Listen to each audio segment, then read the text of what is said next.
Hello, brothers and sisters.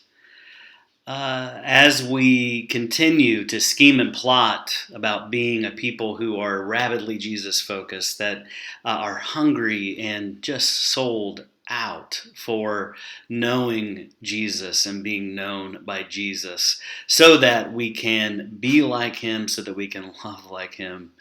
Um, just thinking about the presence of God over the course of history, where you and I, we were built to experience the ongoing, consistent presence of God, to experience and enjoy His presence, to be with Him.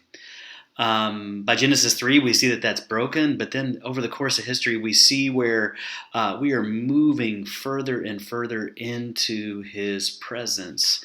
Where there was a time when people experienced His presence as a cloud by day and a fire by night.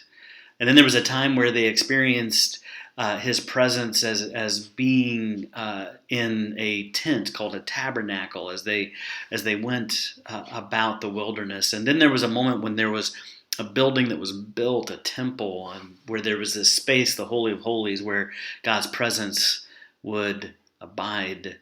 And then there came this life-changing, history-changing hinge moment when God's presence took on human form, and people had breakfast with Him.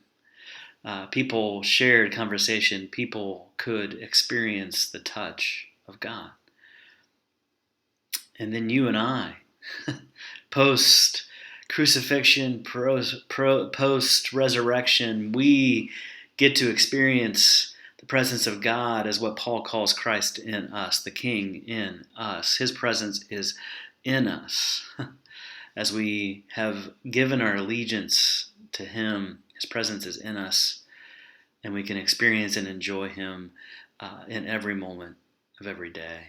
And there's a moment coming when, at the end of Revelation, it says, and God will be with us, and He will be our God, where we will experience His presence as we were made to experience it. And so that's why we pause just to focus ourselves together on God. So let's do that today. Going to step back to another psalm, Psalm 16. Protect us, God, for the only safety we know is found in the moments that we seek You. We told You before, oh Father, You are our Lord, You're our Master, You're the only good we know in this world, and it's found just in You alone. The beauty of people filled with faith encompasses us. They're true, and our hearts are thrilled beyond measure. All the while, the despair of many others who abandoned Your goodness for the empty promises of false gods.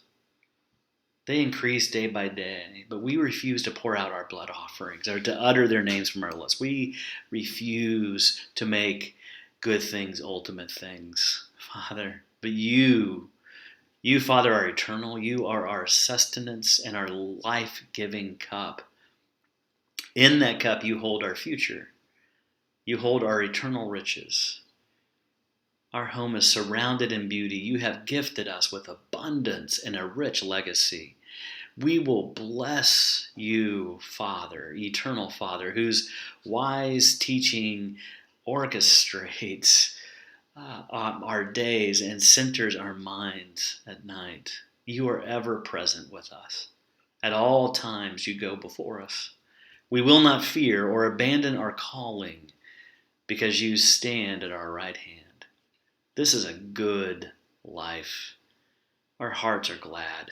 Our souls are full of joy, and our bodies are at rest.